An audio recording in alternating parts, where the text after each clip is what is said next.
housing scams where people not really buy, they'll sell houses they don't own somehow. The most recent one is actually people renting out places they don't own. So you see a listing online, you see probably a great price. You put in your first and last. You get everything packed up. You get to the house the day of, and there's a house there, but it's not your house, right? So pretty much you just got kind of swindled out of, I guess, first and last. So you have to be careful when you're going through these, I guess these listings, especially places like, I would say probably, again, Kijiji is a decent place to try to find, but you have to be careful if you're going to use things like that.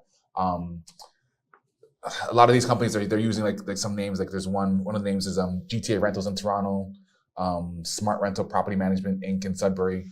They're using business names to rent these things out, and there's a few suspects right now who are being looked for, who've been doing these scams for a few years now.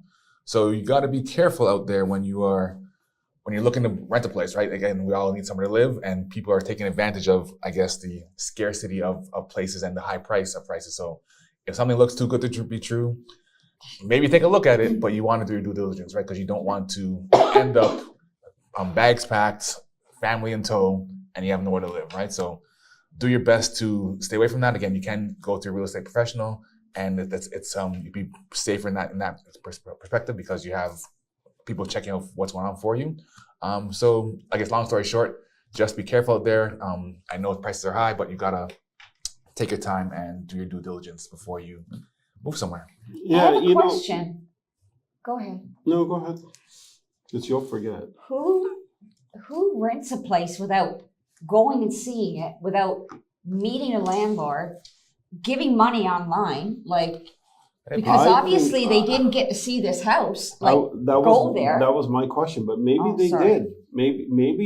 Maybe that the person was renting the property pulled off the scam. I don't think so. Because basically here they say never pay with cash, wire transfer, or hard to trace equivalents such as MoneyGram or Bitcoin, and beware of too good to be true rent rates. Right, that's basically a statement from the Toronto Police. So, people are desperate. So you never know if something's there and the person says, I have 3 people waiting for this. If you want this place, you got to act fast, right? So whenever someone's giving you too much pressure to like right now, urgency, you got to, again, if you're looking to rent your place, I'm pretty sure there's a lot of people who want to rent your place with a decent price. So you got to, again, if you're a buyer, you got to take your time. You have to, again, go through the process.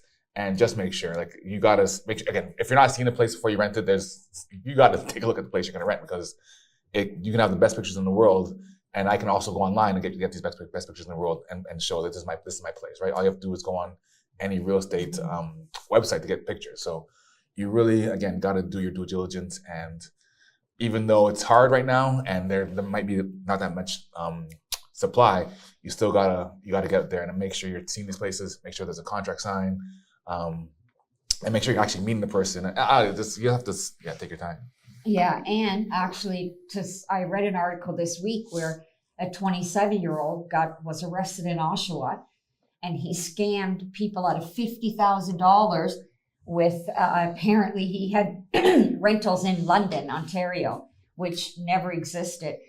And 50 grand he ended up by the time they caught him. Like, 50 grand total, not from one person, like 50 grand. No, okay. Like in total, that's how the bill was when they caught him, right? He had scammed people out of 50 grand, and that's what he was doing, exactly what you said. But and I think the other thing too is that a lot of people go through these ads because it's a little easier renting a place through the landlord. When you go through real estate, they're looking for AAA clients. They want you to be able to buy the home before you can even rent it, basically. So I know it's tough, but maybe you have a friend in real estate that if you're going to go through Kijiji, maybe they'll give you a hand and just help you out.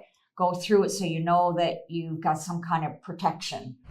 Thank you for watching our video. We hope you enjoyed it, and please let us know your thoughts in the comments, as well as any questions you may have. We're live most Saturdays at 11 a.m. Eastern Time, so make sure that you tune in. Thank you again for watching, and remember to like this video, subscribe to our channel, and click on the bell icon so you can stay up to date on all of our future uploads.